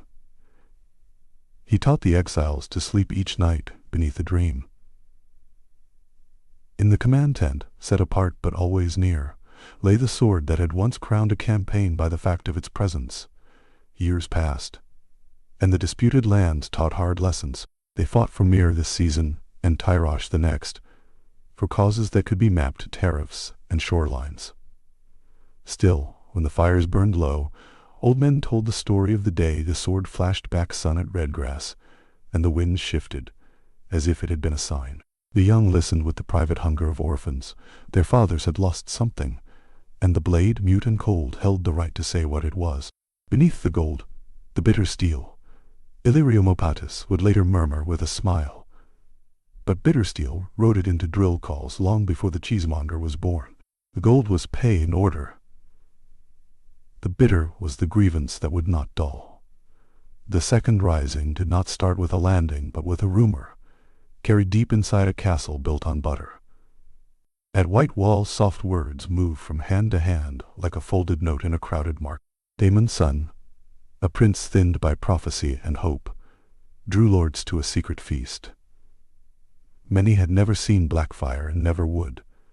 Yet when a whisper claimed the sword was already aboard a ship in the Stepstones, men who had promised a quiet season to their wives began to picture sudden journeys. Even the faint promise of steel can stir belief. Bloodraven knew this, so he set listeners where the halls curved and songs would carry. What broke the plot was not force, but absence. The blade did not come. The expected blast of legitimacy never sounded, and without it the lords at White Walls heard only their own doubt. That failure haunted the company more than a lost skirmish. It showed that no letter, no seal, no masked envoy could equal a line of light caught on Valyrian steel. Bittersteel understood the lesson. When he spoke now of future landings, he spoke in logistics and myths in one breath. He scouted beaches and counted casks. Then he told the captains how the blade would be bared at the moment of mustering, and the wind would remember. If a prince was late, the sword would be punctual. In war, timing is a god with his own temple. Exiles prayed to it while they strapped on greaves. The next attempt brought ships to Westeros at last, and with them came banners that had traveled wrapped, to feel like secrets. Did Blackfyre cut air again upon Westerosi soil? Some swore they saw a long dark gleam through arrow smoke. Others insisted it was only a commander's ordinary steel glancing sun. We will never know which accounts grew in the retelling, but we can know how fast the reports moved. Riders crossed rivers with news that the old blade had come home, and men who had hesitated now reached for spears. Bloodraven moved as if he had a second set of eyes. Defeats are born in shortfalls of food and maps, but the decision to join that ruin often begins the first time a boy hears his father describe a sword.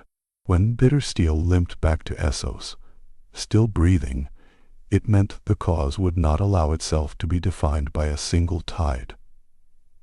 An institution is what endures when a man fails. Bittersteel began training successors for himself, a rare habit in men consumed by a throne. He set down ways of marching that read like scripture: tolerance for mud, contempt for panic, a straight spine because others watch. Officers passed along a catechism of return. New contracts were measured against the old duty. They fought for lies in a pointless war over dies, yet in the pauses between campaigns they unrolled maps of the crownlands and the Reach and told the same stories, always coming back to the sword. In those moments Blackfyre was not a weapon but a parliament. It made exiles less alone. Court, where parchment bestows blood, another fight unfolded. The realm tired of doubt, so a great council was called to fix a line. There is a way to make a ghost bolder, and that is to name it aloud. A Blackfyre claimant received safe conduct to argue his case. He sailed, or tried to, because a promise in ink can lift men like a tailwind. He never stood before the lords. Bloodraven cut the knot with steel, and had him seized and slain. It was not the man they feared, but the concatenation of name and memory, and the bare thought of a sword's return. Aegon the Fifth, who wanted rule by decency rather than fear, later sent Bloodraven to the wall, a judgment on a judgment. None of it erased what safe conduct revealed. The throne knew the danger was not only armies. Symbols could cross walls that riders never would. The Golden Company absorbed the lesson with grim humility. In their ledgers, a line item could read courage, paid out on expected arrival of a relic. They learned to measure rumor like grain, to store and release it for effect. And yet they took pride in a straight way of dealing that other companies mocked as stiffness. They were reputedly the finest of the free companies, Tyrion once told a magister, founded by a bastard, but made durable by rules. The magister shrugged away concerns with a remark that sounded like a wink. Some contracts are writ in ink, and some in blood. The Golden Company played in both. They waged wars on parchment to keep men fed, and waged a longer war in story to keep men aimed. More attempts followed, each sparked by something with no weight at all. A rumor that this prince or that had found a dragon egg. A whisper that a Dornish house would open a gate at dawn. A report that Blackfyre had been seen unsheathed on a balcony in Tyrosh. Often none of it was true, and it did not need to be. People do not risk because they trust a fact. They risk because they trust a feeling, tied to an object that seems older than they are. The sword stood for an alternate history, one that felt within reach if everyone chose to believe at the same time. Then came the last throw that men still call by the name of a coin.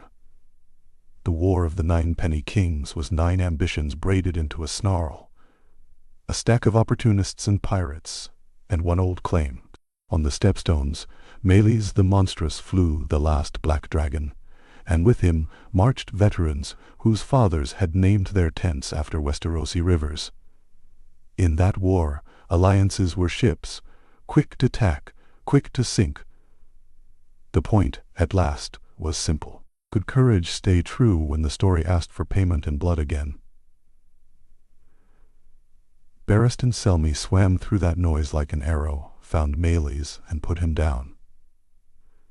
Later, in a soft room heavy with food, Illyrio said what that meant. When Meleys the monstrous died upon the stepstones, it was the end of the male line of House Blackfyre. Black or red, a dragon is still a dragon, he added, which was another way of saying that legitimacy is a color on a flag until a blade makes it felt. Did Blackfyre appear on those islands? On those islands, did any man there see the dark ripples up its fuller, the way Valyrian steel misbehaves with light? The chronicles do not say. It may be that by then, the company itself had become the relic, and the sword could hide behind the muscle it conjured into being.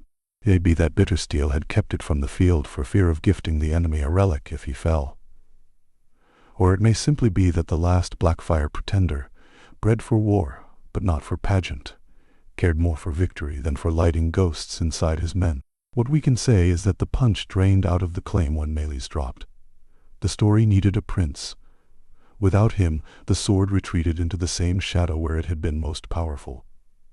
Yet the cause did not die. It pivoted. Sel's words may live by coin, but exiles live by return.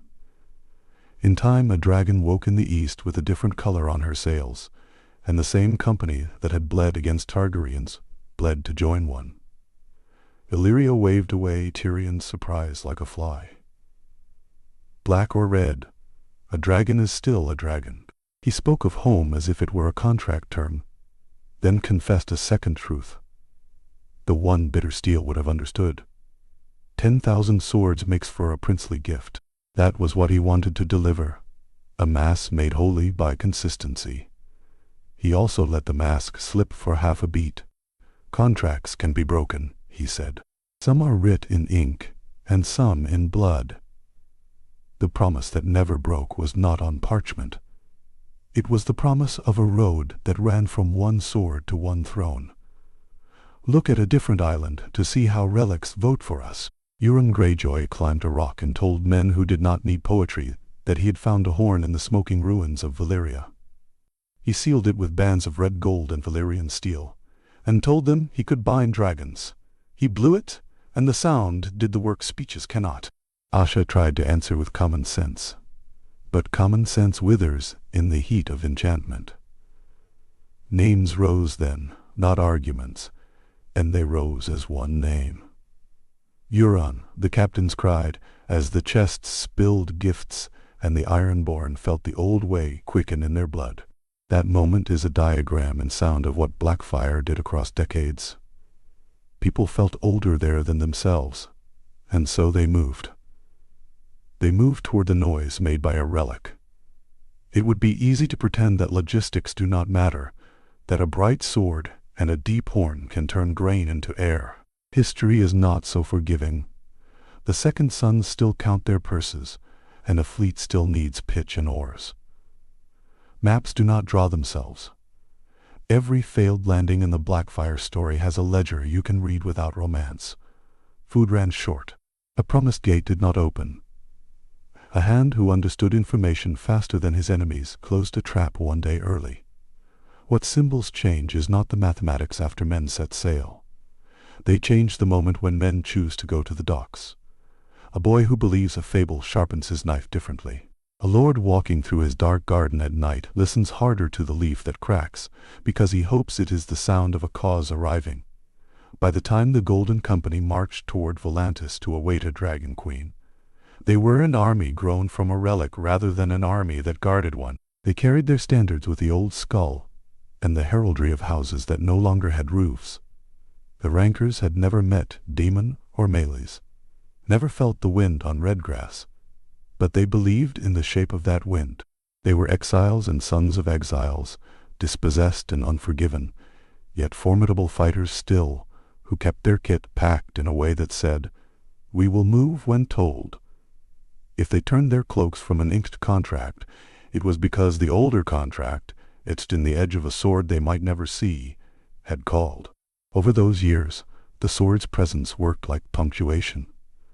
When it entered a camp, plotting became planning. When its rumor reached a hall, hearsay turned to fever. When it was missing on a field, a line of men could feel unsupported, even with their flanks secure. Bittersteel knew how to use that grammar, and Bloodraven knew how to anticipate it. Between them, the Seven Kingdoms learned to read a wordless language of steel. The next time you hear a chronicler weigh the causes of a battle, place a finger against the page where he notes, almost as a courtesy, that a certain blade was or was not seen. There is weight in that. Artifact charisma, the scholar might call it, which sounds cold until you hear the noise it makes in a throat. A relic is a story object that switches on courage. It can live in the open, mounted in a hall, or travel wrapped like a king in exile. but either way it makes consent feel immediate. Euron's horn made Ironborn chant in one breath, without caucus. Blackfyre did the slower work of teaching decades to harmonize. A choice taken by grandfathers became a posture in their grandsons' hands. No vote taken in those tents was free of that guidance. A blade in its scabbard ruled hearts that never laid eyes on it. Yet the story keeps one more lure, the kind that makes historians mutter. Where did the sword go when the last prince fell? People will lay out maps, point to vaults, offer sly smiles, then say they would never presume. It would be tidy to end with a chest flung open and dark glassy metal gleaming on a bed of jewels. History rarely gives tidy endings to objects built for menace. Some said the blade lay among a magister's treasures in Pentos. Others claimed a sellsword captain locked it away so his men would not worship a sharpened relic of the past. There were tales that it crossed the sea with a boy whose banners dared to claim the name Targaryen, while hedge wizards quarreled over kinship. Each rumor works because it follows the old law. Swords like this one grow louder when they are quiet. So the Golden Company's work was never only to draw pay and turn it into discipline. Their work was to hold the outline of a country that lived in imagination, waiting for the moment when a blade could return to the air and make time seem unbroken. They failed often, in the ways that armies fail. Yet they succeeded at the task that gathers defeats into a single story. They kept the claim alive, not by printing flyers, but by making quarters where a song could begin at any hour about a sword that once crowned a man, passed to him like a letter of fire. At the end of a decade and the end of a reign, men counted graves and found the Blackfyre name still on many tongues. In the million tongues, Meleys had fallen, and a clear line could be drawn. A woman with dragons wore red, not black, and the finest of the free companies announced, to the astonishment of a little man in chains, that they would now follow a different color. That announcement confused those who mistook heraldry for fate. It soothed those who trusted a simpler sum. Exile plus promise equals home. If the air would provide the road, the old sigil would bless the march. In that turn there was no betrayal of original purpose. The company had always been walking, however long the loops. Through it all, Blackfyre, the blade that taught a realm to read intention in steel, stayed the shadow at the center. The mere expectation of it moved men to mutiny. It kept mercenaries patient while it lay in a chest. It built a church with no scripture, but a sharp edge and a name. The Golden Company grew around it like coral, around a dark seed, stone on stone, rule on rule, until what showed on the surface seemed less a sword than a fortress built to hold a thought. The claim can be something you carry, even when the hand that grips it is far away. If this sounds like a trick of rhetoric, remember the sound in the Iron Islands when a horn blew and men barked out a name. Remember the way a canny magister spoke about contracts that bled. Remember the grey dunes of the stepstones, the dart of a white knight, the end of a male line measured not by ink, but by a blade's fall. Then look away from the public rooms and find the places where real decisions blossom. A cramped cabin late at night where a captain agrees to break an oath because a longer one awakens in his skull. A barn in the Reach where a small lord teaches his son the story of a sword and does not bother with dates. The true theater is always there, and the props that matter are always older than the actors. Exile gave Blackfyre a second life as an institution. In Westeros it had been a spectacle, a proof a king could offer with a single gift. In Essos it became the frame for an army's character. You could see it in the living ranks, in how the men of the Golden Company carried themselves, in the patience they wore like armor, and in the careful cruelty that kept them hard without turning them into rabble. The blade did not ask for worship in words. It asked for a shape to the day.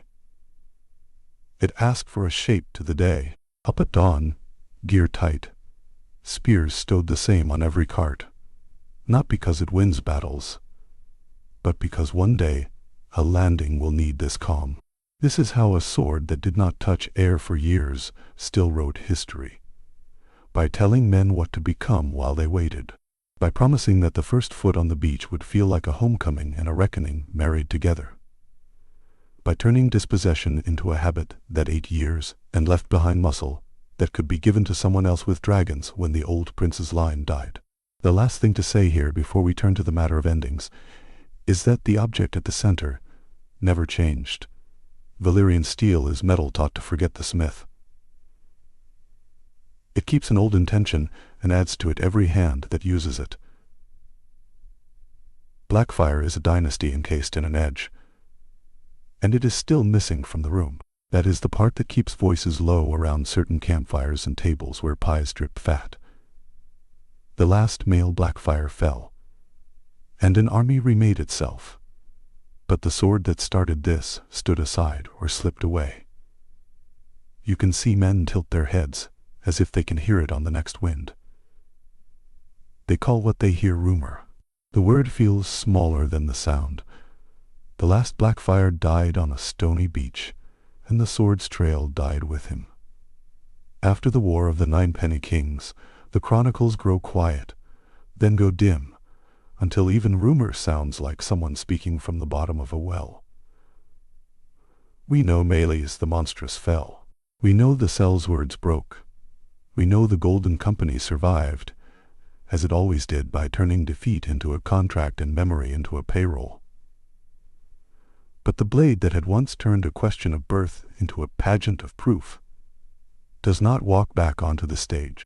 No court in Westeros displays it. No maester records its return to the Red Keep. No herald paints it over the gate at King's Landing to say, "Here is the old law restored." The sword is gone, and its absence becomes part of its legend, for a realm that believes what it can see. This truth is hard to accept. The old texts say the visible language of power makes the first loyalties.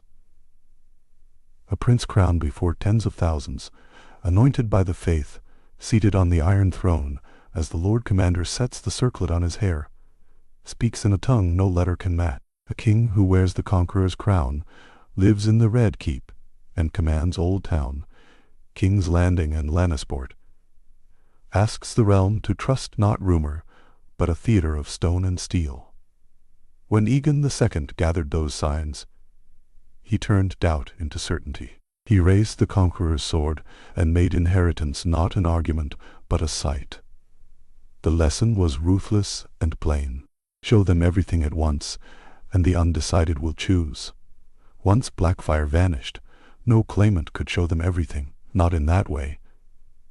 The blade had served as a portable throne. It crossed decks and borders. It did not require a city to keep it safe, only a hard man with a vow and a few good archers. By slipping from the stage after melees, it left an empty outline that no other prop could quite fill. Crowns still glittered. Dragon skulls still glowered in vaults. Deeds and lineages still slept between leather covers. Yet a page can be questioned, a crown replaced, a skull made to look like a museum more than a mandate. Blackfyre, when it was present, asked a blunter question. Do you remember what this means? And will you bow to that memory now? Without it, claimants were forced back to heavier instruments, to the endurance of cities and the patience of offices, to the slow labor of making the realm remember in other ways. Memory is heavier work than iron. A blade can be taken from one tent to another. A story must be carried in 100 mouths. A story must be carried in 100 mouths. When Bittersteel rode east with the sword after Redgrass Field, he did not only rescue a weapon, he rescued a chapter heading. He put it in a saddlebag and rode it across the world until that chapter could go on. When the chapter ended with Meleys, the heading did not fade. It floated free. It floated free. A tale that returns in every camp and common room can move coin, men, and years. You can sell a story and still believe in it. You can box it up, print it on banners, and march to it. The Golden Company did that so long that its silk and its steel felt like the same material. When the sword left the company's circle, the circle did not vanish. It changed shape. The oath remained. The ink on the contracts dried. The ledgers grew fat, and the story kept walking without the prop that had birthed it. What became of the blade itself? The solid thing that set all this in motion. Some say a sellsword captain hid it, to sell when his bones cried for wine. Others say a pentoshi magister locked it in a vault, to ransom one future against another. One tale says a dutiful man carried it in silence to a Targaryen loyalist, who buried it with a prayer and a map. Another claims it slipped into the sea, dragged under when a boat scraped a reef as the wind turned spiteful. There are even whispers that a quiet hand gathered it in the aftermath for a king who wanted it forgotten, believing the safest way to calm a country is to make the most dangerous story unstageable. None of it can be proven, and that uncertainty is the point. The sword's power, once tied to being seen, only grows in not being seen at all. We understand power in Westeros because we have seen its other face. Aegon the First forged terror into a chair, then cooled it into a seat of justice. He did not keep the realm by flying to every quarrel on dragonback. He kept it by bringing enemies' children into his halls as pages, cupbearers, companions, and later as husbands and wives, joined across long roads. He brokered marriages like bridges. He turned the Red Keep from a fortress into a table where the quarrels of 7 kingdoms could be weighed and settled. He believed you hold a land not only by fear, but by habit, by drawing people to find their future in your routine. This is the opposite of a wandering sword. Opposite of a wandering sword. It is a daily ring, hammered over time, wide enough to bind strangers to the same morning bell. The clash between the portable myth and the permanent monument is the true weather of this tale. The Red Keep asks you to submit because it says, "I am where you will bring your disputes," the place that will remember how we settle them. The wandering sword says, "Forget the table, remember the fire, follow me to the field where we can start again." One holds a realm together by giving its days a spine. The other can rip it apart in an afternoon if enough men agree that afternoons are all that matter. When Blackfyre lived in the open, it made afternoons feel like destiny. When it vanished, it could not drag men to a beach or a bridge anymore. Yet, the memory of those afternoons did not thin. It thickened into an ache that could be repurposed by anyone strong enough to lift a different emblem and say, "This stands for what you remember." That is why later claimants circled other symbols. A horn that promised dragons could turn strangers into believers. A crown on the right brow could heal doubts that a parchment could not. A landing at a large city, a triumphal march through gates that once answered to Targaryen kings, could whisper to watchers that the hourglass had been flipped. We have seen how, in the Dance of the Dragons, the side that assembled more visible tokens of order, from cities to sacraments, pulled the hesitant like a tide. The lesson held a century later. The theater of kingship does not rely on one prop. It prefers a chorus, and if its finest soloist has left the stage, the chorus sings louder to fill the hall. Yet the chorus never raises the memory of the soloist. Men who saw Blackfyre gleam over a charge judged every banner by that light for the rest of their lives. Squires heard from grizzled sergeants that once a sword itself sealed oaths like wax. Court poets burnished the tale, because that is what poets do. Priests tucked it into sermons, because that is what priests do. Maesters set it down as if objective in their chronicles, scolding mummers while borrowing their tricks. By the time Maelys died, there were adults not yet born when Daemon fell, who still judged a king by whether he could hold a room the way the blade once did for a knight. You cannot show them the sword now, but you can show them something that rhymes with it and hope their ears supply the rest. So where did Blackfyre go? If you need an answer you can hold in your hand, you will not find it here. If you can accept an answer proven by its use, you already know it. The sword slipped into ritual memory. The sword slipped into ritual memory. It moved into the rules that tell captains whom to follow, into the reasons sellswords give their mothers, into how a banner means one thing to a lord and another to the men in the third rank. In that sense, the sword is more present than any vault could make it. It is present in how quickly a realm can be stirred by an object held up at a gate. It is present in how a claimant plans a landing, choosing a shore where the view supplies the speech. It is present in the unguarded moment when a young lord touches the hilt of a ceremonial blade at a feast and feels a pang of guilt. Absence carves space into which other ambitions can fit. With no living Blackfyre prince, captains cast about for a patron that could convert myth into coin and coin back into myth. Some found it across the narrow sea. Some pretended it was waiting in a warehouse, tied up like spice. Some said it would return on a dragon's back wearing red. What matters is not which sentence proved truest in the end. What matters is that all of them leaned on the same old logic. Legitimacy does not fall from heaven. It must be made to look like it always existed. If the greatest Targaryen relic to wander had taught the world how to give performance the weight of inheritance, then any later performer could borrow the trick. The stage was built and left standing, even if the star did not take his bow again. And that is how the sword split the dynasty more deeply than its steel ever could. Before Aegon's blade became Daemon's, succession had arguments and interpreters. But the actors shared a script. It said that birth and law must be reconciled, that debates happened in rooms, that even dragons acknowledged the usefulness of chairs. The gift to Daemon changed the stage directions. It taught the company that you could take the prop everyone recognized and walk out a side door, then rent a different hall and sell tickets to a fuller house. Once audiences have seen that done, they never forget it. It becomes part of what they think theater is.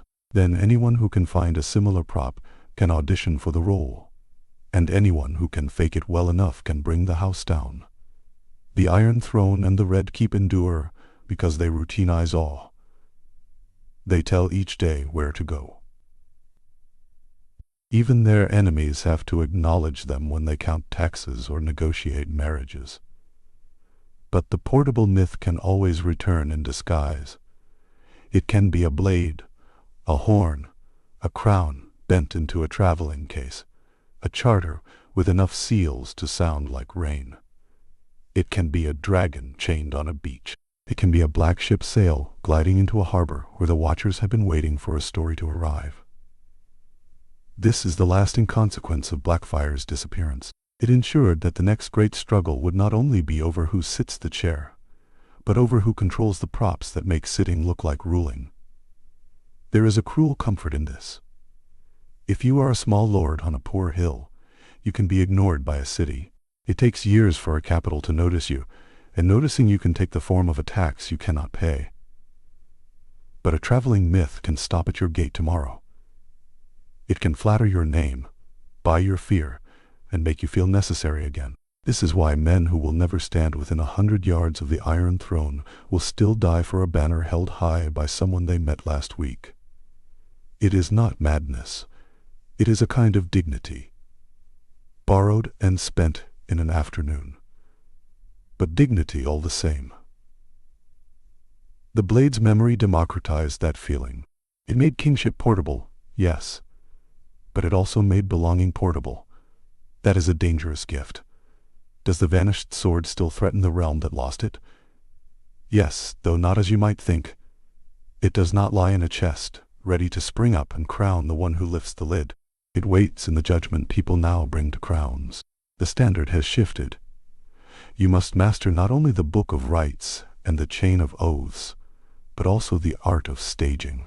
If your anointing is weak, if your entrance leaves no mark, if your cities do not ring when you name them, rivals can steal the applause you need before they ever launch a ship.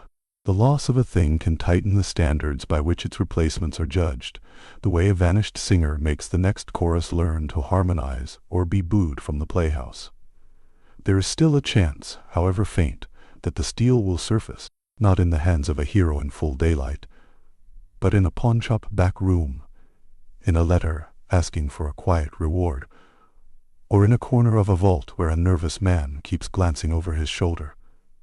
If that happens, timing will matter more than the object. A sword without a stage is only a paperweight. A stage without a sword can still fill. But a sword arriving on a stage built to receive it can tip a country a few degrees in an afternoon. That is why the wisest counselors try to make the country harder to tip. They build roads and courts and schools.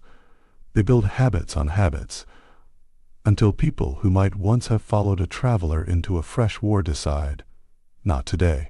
The choice ahead is not between myth and monument, but between their proportions. A realm needs both. It needs a capital that turns strangers into neighbors. It needs a story that can cross a mountain in a saddlebag and remind a border holdfast that it belongs. The tragedy of Blackfyre is that it taught the realm these truths at the point of a blade. It forced the balance by breaking it, then left before anyone could fix what it had broken. The sword is gone, so the realm must do the work with other tools. Crowns, yes. Cities, yes. Oaths that feel like something more than breath on a cold morning. You listen closely at a quiet feast, you may catch an undertone. A knight describes an old standard. A lord remembers a day on a ridge, and how the sky seemed to shiver when a line of men began to run. A sellsword laughs at himself, without quite laughing, telling how he lost a horse, gained a scar, and still felt, for 1 hour, tall. They are speaking about a sword, whether they use the word or not. They are speaking about the feeling that a lineage could be made visible in a single stroke, that history could be grasped and pointed, and that you could be close enough to see it. That feeling does not need a particular metal to last. It needs a stagehand with nerve.